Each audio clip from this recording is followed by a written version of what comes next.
salam sejahtera bagi kita semuanya. Oke, alhamdulillah kita berjumpa kembali dalam kegiatan seminar daring yang diselenggarakan oleh Dirjen Informasi dan Komunikasi Publik Kementerian Komunikasi dan Informatika bersama Dewan Pers dengan tema literasi pemberitaan pilkada dan mencegah berita hoax di media 2020 yang akan dipandu oleh Bapak Marah Sakti Siregar, tenaga ahli Dewan Pers selaku moderator. Kepada Bapak Marah Sakti Siregar. Kita mulai dari 3 penanya dulu. Satu orang dengan maksimal 2 pertanyaan ditujukan kepada siapa? Mungkin nanti kita bisa mencatatkan tanya jawabnya itu secara lebih komprehensif supaya terbagi waktunya dengan baik. Silakan kalau ada yang mau bertanya, angkat tangannya atau langsung Saudara Riyadi ya. Ya, silakan dibacakan aja. Silakan dibacakan satu penanya dulu, supaya bisa diapain. Kan seperti saya bilang, kalau dia punya 3 pertanyaan, 2 dulu, maksimal 2 dulu. Singkat saja supaya ditujukan kepada siapa. Silakan, Pak ini. Pertanyaan pertama dari Fantika melalui live chat YouTube. Apakah akun-akun medsos yang sering share berita-berita harus mendaftarkan akunnya secara resmi ke Kemkominfo? Jika iya, bagaimana caranya? Pertanyaan ini ditujukan untuk Profesor Widodo Muktio. Ya. Yang kedua ada? Yang kedua? Ada yang kedua masih dari chat YouTube dari Bapak Andri Haryanto. Bagaimana upaya Dewan Pers melindungi jurnalis dari kekerasan dunia cyber? Kita ketahui peliput kontestasi politik saat ini sangat rentan. Di satu sisi, tekstual undang-undang belum menaungi hal tersebut. Pertanyaan ini ditujukan kepada Bapak Agung. Yang ketiga ada? Ketiga dari Permata Julia, masih dari live YouTube. Pertanyaannya, apakah gimana? Baik sesuai dengan kode etik jurnalisme? Bukankah artikel atau konten dengan judul clickbait bisa dikategorikan sebagai salah satu pencetus berita hoax? Karena ada beberapa pembaca hanya membaca headline berita, sedangkan isinya tak dibaca sampai tuntas. Ada yang hadir di sini, saya persilakan. Siapa? Tadi YouTube, sekarang yang hadir di sini mungkin ada yang mau bertanya, silakan. Yang hadir dulu, gantian. Nanti Mbak Weni kan ada yang catatan ya. Ada yang mau tanya, silakan. Saudara siapa tuh Berita Kota, silakan. Silakan, Berita Kota.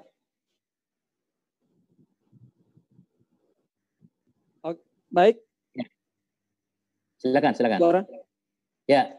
Suara kedengaran? Ya, kedengaran. Silakan. Siapa namanya? Terima kasih moderator. Assalamualaikum warahmatullahi wabarakatuh. Saya Rustan dari Harian Berita Kota Makassar. Pertanyaan pertama saya tujukan ke Prof. Widodo. Ada satu yang saya tangkap poin dari beliau tadi tentang peluang kepada masyarakat untuk melakukan pengaduan ke Kominfo, khususnya yang terkait dengan pilkada. Kekhawatiran saya seperti ini, bisa saja nantinya tim sukses masing-masing pasangan ini saling mengadu antara satu dengan yang lainnya. Dan bisa saja dalam pengaduan itu muncul informasi yang hoax di situ.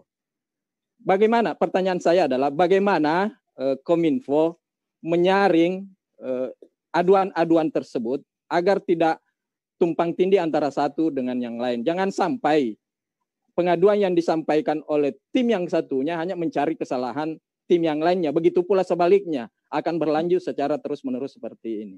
Itu yang pertama untuk Pak Prof. Widodo.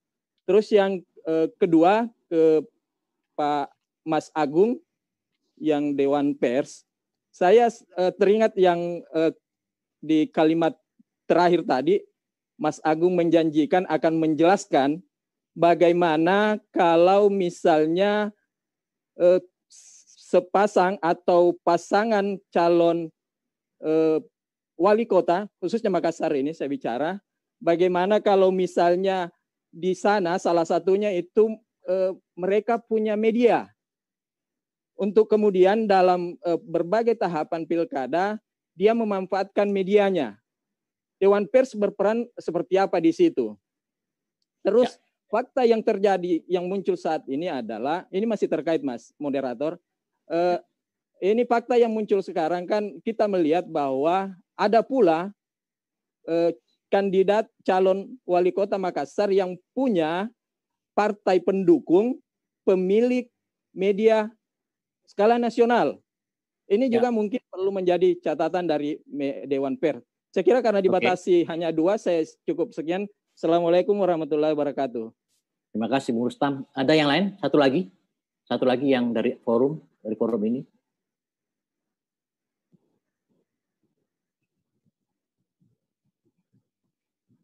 Pertanyaan yang bagus, ada bonusnya ya, Mbak ini ya.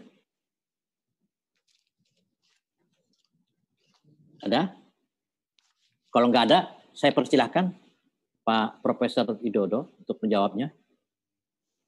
Baik, terima kasih.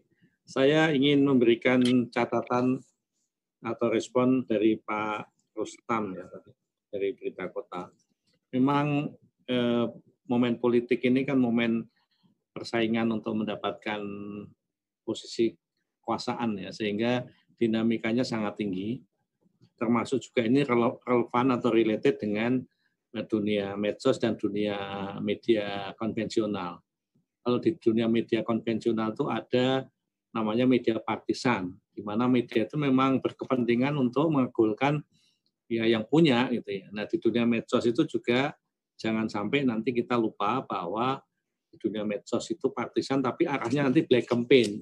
Ada terminologi black campaign. Nah, kalau sifatnya black campaign pasti nanti tidak hanya Kominfo, itu Bawaslu juga akan bertindak, kemudian juga akan menerapkan aturannya, termasuk juga kepolisian, karena ini kalau nanti sudah pencemaran nama baik dan seterusnya akan pidana gitu ya.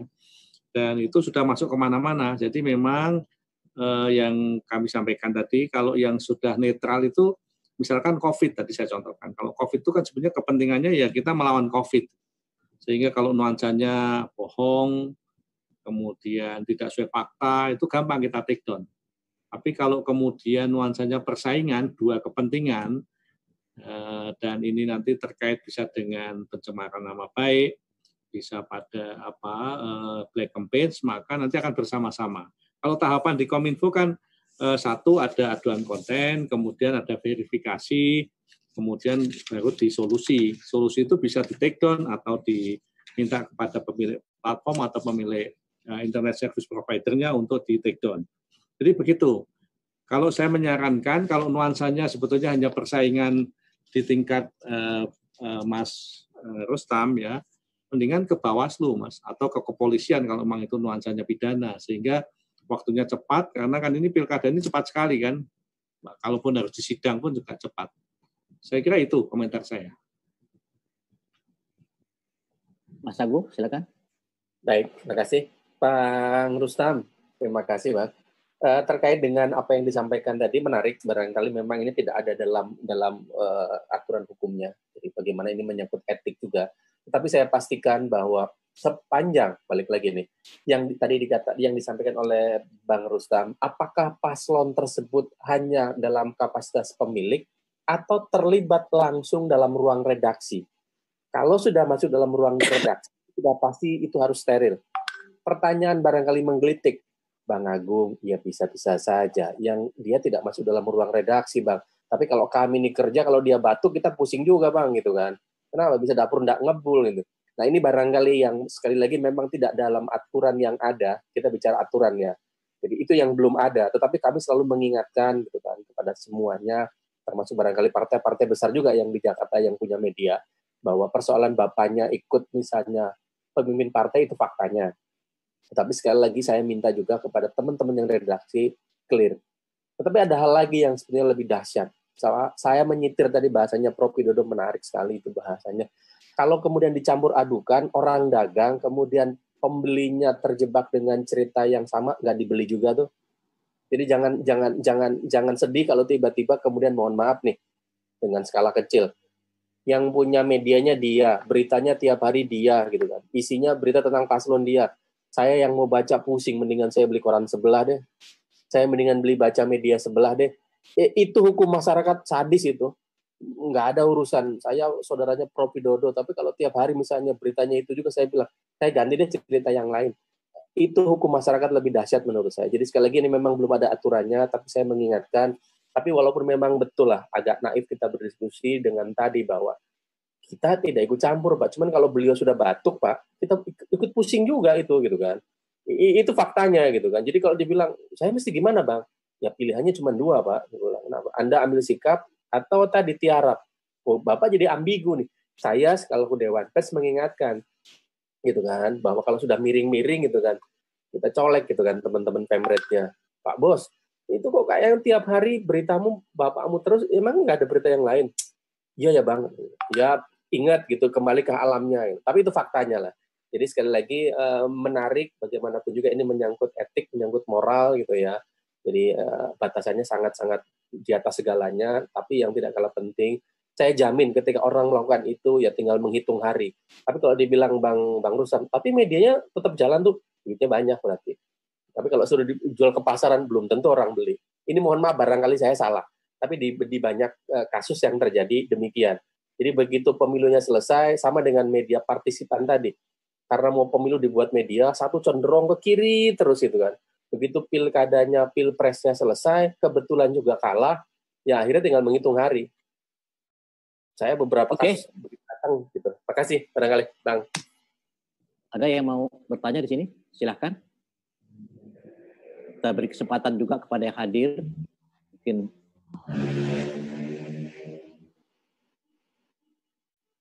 nggak ada. Kalau nggak ada, kita ke chatting room. Ada suatu pertanyaan yang bagus juga dari saudara. Oh ada, saudara Dedi Arianto. Silahkan, Bung Dedi. Jaringan. Ya, halo, oke, silakan. Suara dengar? Silakan. Oh, iya. Sudah dengar. Saya Dedi Arianto dari media-kata1.co.id, PWI Luraya Toraja. Ya. Mohon izin kepada Dewan Pers, sebagai wartawan, dalam melakukan peliputan tentunya kan belum semua mengikuti UKW, Bang. Ya. Dan kebetulan ketika medianya juga belum terakreditasi di Dewan Pers. Nah, apakah undang-undang Dewan Pers ini dapat berlaku dan melindungi dalam bentuk hukum ketika melakukan peliputan di masa-masa pilkada dan mendapatkan komplain dari pasangan calon pilkada? Izin, terima kasih Bang. Oke, ada lagi yang lain? Ada lagi yang lain di forum ini? Gak ada ya, kalau gitu saya coba yang masuk ke yang kedua. Saudara Danili Laise. Dia masyarakat bersama, masyarakat biasa. Pertanyaannya, ruang lingkup jurnalistik dalam pilkada dan bagaimana tanggapan KPU dan Dewan Pers terhadap jurnalistik yang jadi jurkam. Nah tadi sudah diperingatkan juga oleh saudara Nurdin Amir ya, dari AJI. Silakan Mas Agung. Baik, makasih Bang Marah. Ini menarik, jadi sebetulnya balik lagi lah, ini menyangkut etik terkait dengan kerja wartawan. Jadi sekali lagi ini nih etik. Jadi kalau sudah etik ranahnya ya kalau bicara etik apa ya antar kita lah yang menilai ya. Jadi kepatutan gitu. Karena sekali lagi kemarin juga kita berbicara kaitan dengan profesi ganda, bukan ganda malah sudah 3 atau 4 wartawan. Ya jadi wartawan, ya jadi pengacara, ya jadi LSM, ya jadi satu laginya apa kemarin tuh ya pengurus partai. Nah, itu sakit kepala. Jadi, saya bercerita sedikit. Hari ini saya ketemu dengan beliau karena dalam satu ruang sidang. Setelah saya sidang, buka jubah sidang, dia mau mewawancarai. Begitu siang hitungan menit, karena dia media online, dia muncul, saya lihat di boxnya, pimpinan redaksi. Sakit kepala, saya tepuk jidat. Saya bilang, Mas, aku mau tanya, kamu nih sebetulnya belain siapa sih? Karena begitu dia bilang, enggak Bang, saya kan profesional.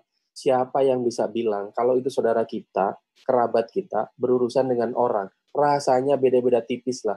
Bagaimanapun kita orang timur, rasa ketimurannya ya kita bedain yang kenal yang itu. Jadi sekali lagi saya mengingatkan, apalagi tadi dengan kasusnya pilkada, ada jadi jurkam, jadi tim sukses. Kalau mau jadi jurkam, jadilah jurkam. Jadi timnya jadi sukses, lepas dulu baju wartawannya. Karena sekali lagi ini menjadi contoh, ketika dia bilang saya enggak, tapi siapa yang bisa membuktikan dan bisa mengawasi? Masyarakat akan memberikan penilaian. Oh, jadi kalau wartawan boleh ya gaduh-gaduh. Nah, ini jadi persoalan. Jadi marilah sekali lagi kan pilkada ini tidak lama lah. Hitungannya September, Oktober, November, Desember. Sudah 4 bulan itu puasa jadilah jurkam yang baik gitu kan, memberikan edukasi kaitan dengan profilingnya si kandidat yang didukung, jadi supaya tidak jari campur aduk. Sekali lagi saya mengingatkan kepada teman-teman wartawan, mari kita menghormati ini profesi terhormat. Siapa lagi yang menghormati profesi terhormat kalau bukan kita, gitu kan? Kalau orang lain ngomongin jelek wartawan, kita tersinggung. Tapi kita wartawannya sendiri, mari sama-sama kita jaga. Dewan Pers, mari menghimbau gitu kepada semua teman-teman menjaga martabat kehormatan wartawan untuk tidak latah, gitu kan? Terjebak dengan profesi yang berkaitan pilkada tersebut. Itu barangkali Bang Mara. Pertanyaan pertama sudah Dedi Arianto tentang UKW itu. Dia belum UKW, media belum terverifikasi. Itu bagaimana tuh perlindungannya? Ya, Bang Dedi, sekali lagi ini adalah rumah kita bersama gitu ya. Kita sama-sama barangkali Bang Dedi karena dengan segala kesibukannya belum terverifikasi, saya masih menunggu. Jadi mari Bang, yang penting saya mengingatkan bahwa yang namanya media itu jelas bahwa dia berbadan hukum. Badan hukum kita mengenal 3, ada PT, ada koperasi, ada yayasan. Pastikan ketika teman-teman di era reformasi yang semua orang nggak tahu karena apa, berbondong-bondong bikin media, menjadi wartawan tuh rasanya barangkali sekolahnya tidak ada S1, S3, S4, sepanjang dia bisa menulis, bisa membaca, barangkali bisa jadi wartawan. Kemudian setelah itu, setelah berbadan hukum, menulis konten tadi kan ala bisa karena biasa. Tapi persoalannya kemudian barangkali di luaran sana orang bilang, kok tulisannya begini ya? Gitu kan. Nah, untuk itu maka kemudian mari sama-sama kita menguji kompetensi. Karena kenapa? Supaya ada grade-nya jelas. Oh, grade-nya seperti ini dan seperti itu. Jadi sekali lagi Bang Dedi, mangga kalau memang Abang belum saat ini belum terdaftar ke Dewan Pers, saya masih menunggu. Pertanyaannya tadi sederhana, Bang, kalau kami ada kasus seperti apa? Sekali lagi Bang, sepanjang Abang adalah berbadan hukum dan ada legalitas dari Kumham pengesahan, kemudian ada memang terbitnya juga benar, dalam artian begini, ada yang menyebut wartawan, pengertian wartawan itu adalah orang yang melakukan kerja jurnalistik berkelanjutan minimal sekurang-kurangnya 6 bulan. Tapi kalau hari ini nulis, besok enggak, kalau orang Sunda bilang nama CNN, encan nulis-nulis, nanya terus, nulis enggak. Gitu kan. Nah, jadi ini persoalan. Jadi mohon maaf ketika ada aduan, orang berkeberatan, ketika aduannya ke kami, saya pastikan sepanjang Bang Dedi adalah berbadan hukum, maka kami dari sisi pengaduan juga teman-teman pasti masih bisa melihat itu adalah kasus yang diselesaikan di Dewan Pers dengan mekanisme Undang-Undang Pers berupa hak jawab dan hak koreksi. Jadi jangan khawatir Bang, mungkin Abang karena belum lengkap harus membuat administratifnya, silakan Bang. Itu sudah cukup Bang. Nah, tinggal dilanjutkan kalau memang jenjangnya belum. Daftar aja dulu. Daftar dulu ya. Salam buat teman-teman yang lain Bang. Mari sama-sama yang belum baik kita teruskan, yang sudah baik mari kita terus pertahankan. Itu aja Bang. Oke. Baik, terima kasih Mas Agung. Ada lagi yang lain yang mau bertanya di forum ini? Kalau enggak saya akan pindah ke ada 2 pertanyaan lagi yang di chatting room, yaitu Saudara Riyadi Aljoni Hunter dari SMN News Co ID. Pertanyaannya kepada Pak Agung lagi, media yang dapat iklan dan advertorial dari salah satu paslon, apa yang harus dilakukan media? Padahal media harus berimbang dan dalam mendapatkan informasi. Nah, dia mendapat pertanyaan seperti itu, Mas Agung. Baik, ini menarik karena persoalan kue gitu. Jadi ya saya kemarin itu berpikirnya gini, bisa jadi karena memang medianya karena mendapatkan berkah gitu kan kemarin lagi sulit nih, begitu dapat iklan dapat berkah gitu kan. Tetapi balik lagi dibilang Pak, sayanya menolak Pak, tapi paslonnya pasang nih Pak. Nah, mari coba kita bicara supaya clear gitu kan. Jadi saya mengingatkan bagaimanapun juga ada mekanismenya, ada aturannya seperti apa gitu kan. Tetapi sekali lagi kalau orang pasang iklan juga itu kan haknya si pemasang kan, boleh di media mana saja gitu kan. Yang penting saya menggarisbawahi yang tidak kalah penting dan sangat penting, tidak dalam posisi saling bertukar kepentingan gitu kan. Sudah Pak, pokoknya Abang taruh tempat saya iklannya, semua urusan Abang semuanya bagus. Wah, kalau udah begitu sakit kepala tuh. Begitu pengaduan lari ke Bang Mara pusing juga tuh bacanya.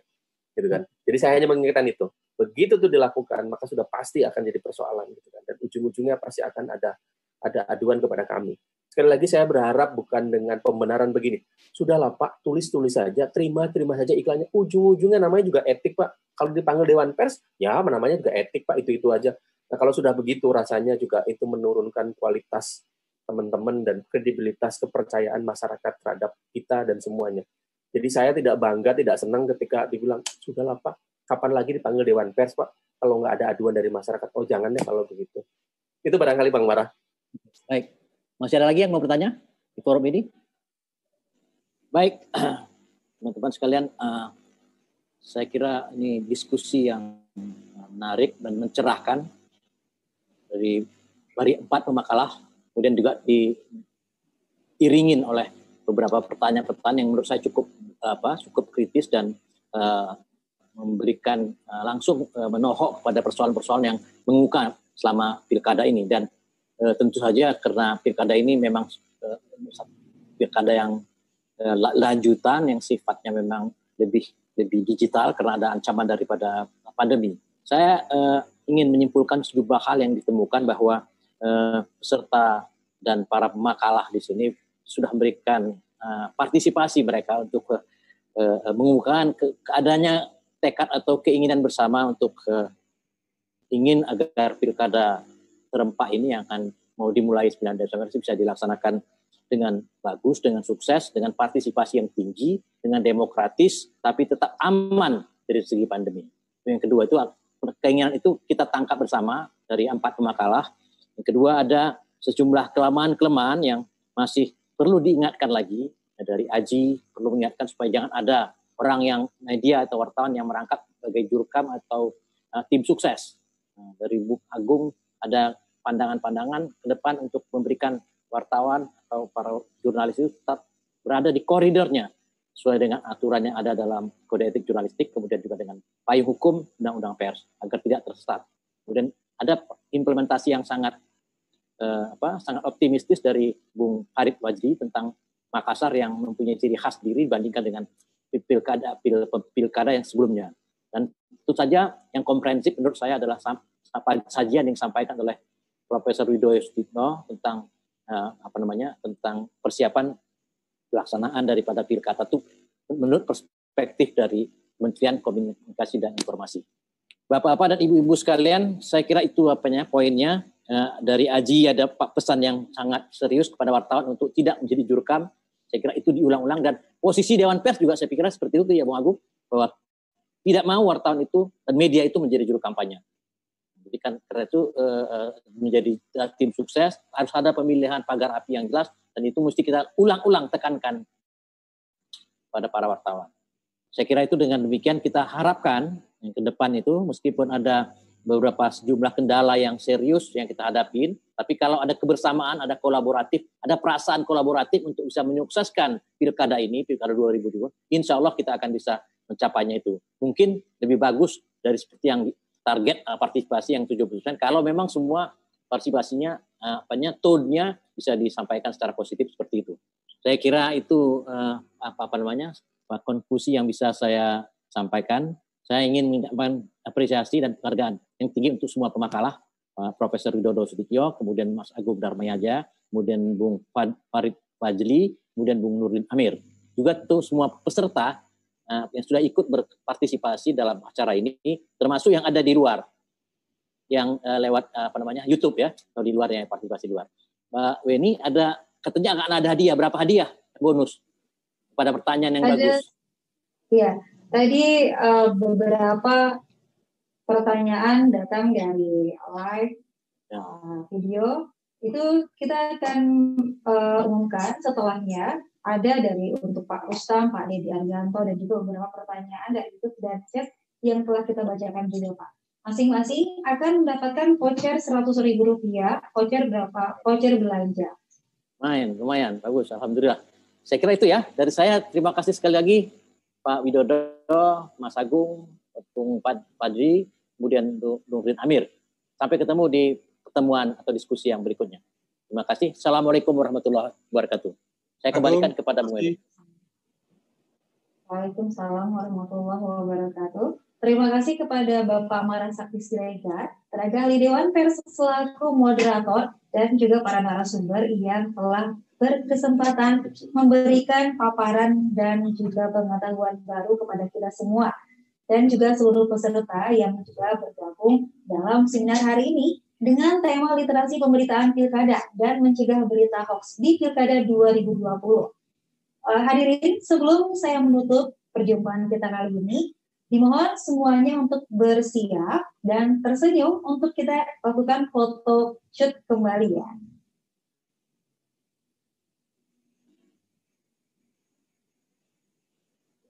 Baik, terima kasih sekali lagi kami ucapkan. Mohon maaf bila ada kekurangan dalam membuka jalannya kegiatan hari ini. Sampai jumpa esok hari dengan tema yang sama, yaitu literasi pemberitaan pilkada dan mencegah berita hoax di Pilkada 2020.